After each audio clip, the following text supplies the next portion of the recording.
एक बार लेखक और उनके 4 मित्रों को जबलपुर जाने वाली ट्रेन पकड़नी थी।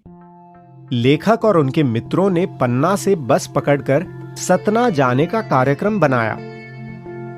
इस तरह वे लोग सुबह तक घर पहुंच जाते, क्योंकि उनमें से 2 को सुबह काम पर भी जाना था।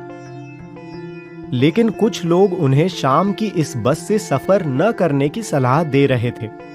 लोगों की सलाह न मानते हुए वे उसी बस से जाते हैं। लेकिन बस की हालत देखकर लेखक कहते हैं कि बस पूजा के योग्य थी, क्योंकि वह बहुत पुरानी थी और उसकी हालत बहुत नाजुक थी। बस कंपनी के एक हिस्सेदार भी उसी बस से जा रहे थे। लेखक और उनके मित्रों ने उनसे पूछा, क्या यह बस चलती भी है? वह बोले, क्यों नहीं चलेगी जी, अभी चलेगी। लेखक के डॉक्टर मित्र ने कहा कि बस भले ही बहुत बूढ़ी है, लेकिन नई बसों से ज्यादा विश्वसनीय है। लेखक को इंजन के स्टार्ट होते ही ऐसा लगा कि पूरी बस ही इंजन हो और वह इंजन के अंदर बैठे हैं। बस की खिड़कियों के कांच भी बहुत कम बचे थे और जो बचे थे उनको देखकर लग रहा था कि कभी भी टूटकर बिखर जाएंगे। बस चल पड़ी।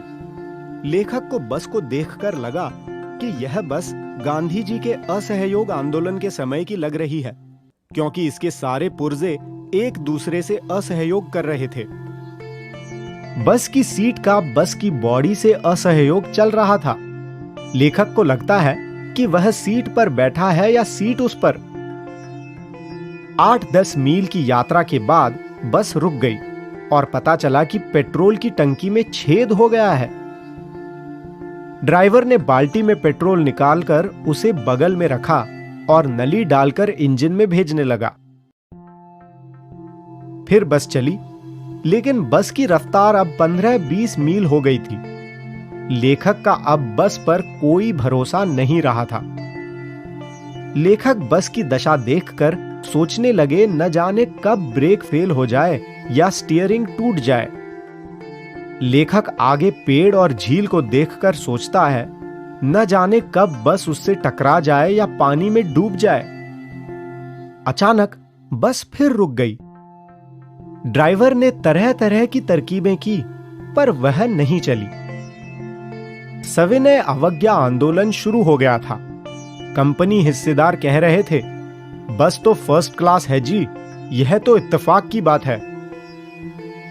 रात में पेड़ों के नीचे खड़ी बस मानो ऐसे लग रही थी जैसे कोई बूढ़ी औरत थक कर बैठ गई हो।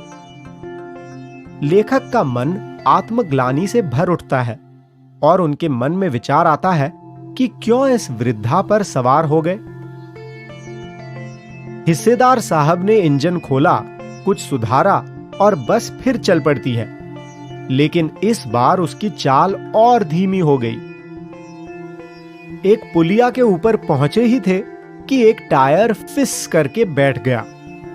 बस बहुत शोर से हिलकर रुक गई। लेखक ने कंपनी के हिस्सेदार की तरफ पहली बार श्रद्धा भाव से देखा। वह टायरों की हालत जानते हैं, फिर भी जान हथेली पर लेकर इसी बस से सफर कर रहे हैं। लेखक ने सोचा, इस आदमी के साहस और बलिदान भावना का सही उपयोग नहीं हो रहा है। इसे तो किसी क्रांतिकारी आंदोलन का नेता होना चाहिए।